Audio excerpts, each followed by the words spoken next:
Ethan had always believed that every heart carries a quiet longing, a yearning that grows deeper with time, and his longing was love, simple, gentle, honest love. Not the kind wrapped in dramatic gestures or sudden fireworks, but the kind that feels like a warm room on a cold night, the kind you don't have to chase because it finds you naturally and rests beside you like a familiar melody. For years he lived with that echo inside his soul, moving through his daily life with patience, carrying a soft hope that someday someone would walk into his world and see him, truly see him, not as the quiet man at work, not as the polite neighbor, but as the human being whose heart was filled with kindness and who longed for a connection deeper than words. Every night, before closing his eyes, he whispered a prayer, not demanding, not desperate, but sincere. God, if there is someone meant for me, someone whose soul matches mine, then let her find peace when she finds me. And then he would sleep, holding on to a quiet faith. But time can be a strange companion, stretching moments into years and making hope feel heavy. Ethan often watched couples walking hand in hand, parents playing with their children, old partners laughing at jokes they had probably told each other 1,000 times.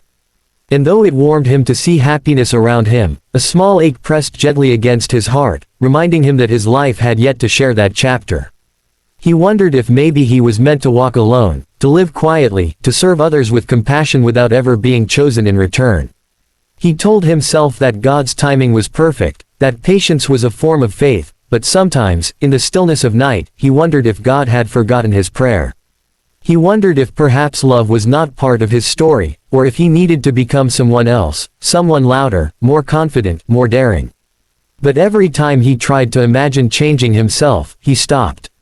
He knew deep inside that the right soul, whoever she was, would not need him to become anything other than what he already was. One evening, when the sky turned soft shades of gold and purple, Ethan found himself walking toward the riverside trail, a place that had become a sanctuary for his heart. The river had a way of speaking without words, whispering comfort in its gentle flow. Trees leaned toward the water as if listening to its secrets, and the earth smelled of calmness and healing. The world felt quieter there, and Ethan often felt that God listened more closely in such peaceful places. He sat on the old wooden bench he had known for years, breathing in the cool air, letting silence settle into his bones. Little did he know that on this evening, his prayer, though answered in a way he did not expect, was about to begin unraveling. He heard footsteps, hesitant, slow, as though the person walking carried a weight too heavy for the body alone. When he looked up, he saw a woman approaching, wrapped in a beige coat, hair slightly messy, eyes red as though she had been crying for a long time. She froze when she saw him, almost turning back, but something in her expression revealed exhaustion beyond physical tiredness. Ethan offered a gentle nod, and she responded with the faintest whisper, "Sorry, I didn't expect anyone to be here." Ethan moved slightly, leaving space beside him. "You're welcome to sit," he said, voice soft, careful, almost protective. She hesitated, then slowly walked forward and sat down, keeping her hands tightly locked together. They didn't speak for several minutes, but the silence wasn't uncomfortable. It felt like both of them needed that pause, one to gather herself, the other to simply offer presence. When Ethan finally spoke, he asked the question so many avoid, afraid it will invite pain. "Are you okay?" And her breath trembled as she answered, "No, not really." Her name was Laila. She shared that everything in her life felt broken, her marriage, her trust, her sense of self. Her voice cracked as she described betrayal, loneliness, and a constant feeling of being unworthy of love. She said she had walked to the river because she didn't know where else to let her emotions go. "I didn't expect anyone to be here," she repeated, "and I didn't expect anyone to care." Ethan didn't interrupt, didn't offer false positivity, didn't tell her to be strong. Instead, he listened with the kind of attention that makes a broken heart feel seen. He didn't rush her pain. He held space for it. Over the next several days, Laila and Ethan met again, sometimes by chance, sometimes because one of them needed the presence of the other. They talked about life, about sorrow, about healing, about faith they had both nearly lost at some point. Ethan learned that Laila wasn't simply hurting, she was exhausted from carrying burdens she never deserved. Her soul was tired from fighting battles alone. And as he listened to her, he realized something that shook him gently. The love he had prayed for was arriving, but not in the form of a woman ready to love him. Instead, God had sent him someone who needed to be loved first. Someone whose heart needed safety before it could ever open. Someone who didn't need romance, she needed peace, trust, stability, and kindness. Ethan felt no disappointment. Instead, he felt purpose, a quiet mission woven into divine timing. He didn't know why God chose him for this role, but he embraced it with sincerity. Laila often looked at him with confusion, wondering why he was so patient with her mood swings, her silence, her occasional fear of trusting again. "You're too kind," she once said softly. "I don't deserve this." Ethan shook his head. "You deserve peace," he said. "And you deserve someone who listens without looking for reasons to leave." His words cradled her heart gently, and for the first time in years, she felt safe enough to cry without shame. Weeks turned into months, and slowly, gently, Laila began to transform. She rediscovered small joys, reading at the river, painting again, feeling the warmth of sunlight on her skin without a shadow of dread behind it. She had been drowning in emotional darkness for so long that she had forgotten how beautiful healing could feel. Ethan never once pushed her toward gratitude or commitment. He didn't expect anything in return. He was simply there, steady like the river, warm like sunlight, patient like the earth. And this quiet presence became the very medicine her soul needed. One day, as they walked along their familiar riverside path, Laila stopped and looked at him with uncertainty. "Why do you stay?" she asked. "Why don't you pull away like everyone else?" Ethan inhaled deeply, looking at the water glimmering under the fading sun. "Because I prayed for love," he said quietly, "and God sent me someone who needed it more than I did." Laila's breath caught in her throat.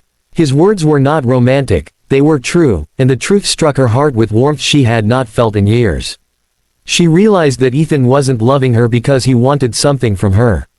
He was loving her because her soul needed it, because her wounds needed gentleness, because God had placed her in the path of someone who would not break her again. Laila cried that night, not from pain, but from a release she had been waiting for without knowing it. She realized that God had not abandoned her. Instead, God had sent a man whose kindness carried the weight of prayer. A man who understood that love is not always about possessing, sometimes, it is about healing. Sometimes, love is not the answer to your prayer, it is the answer to someone else's, whispered long before you crossed their path. And Ethan, in his quiet contemplation, realized that he hadn't been forgotten. His prayer had been answered with a purpose. He wasn't given a partner ready to love him, he was given a soul that needed to be rebuilt, a heart that needed to learn trust again. And he embraced that responsibility with humility. He understood that love is not just receiving, it is giving, nurturing, and creating a safe space for another soul to feel whole again. Over time, Laila learned to trust again. She learned to smile without fear, laugh without hesitation, and breathe without the weight of past betrayals. She learned that not every person who enters your life is meant to break you. Some are sent to heal you, to show you that not all hearts are the same.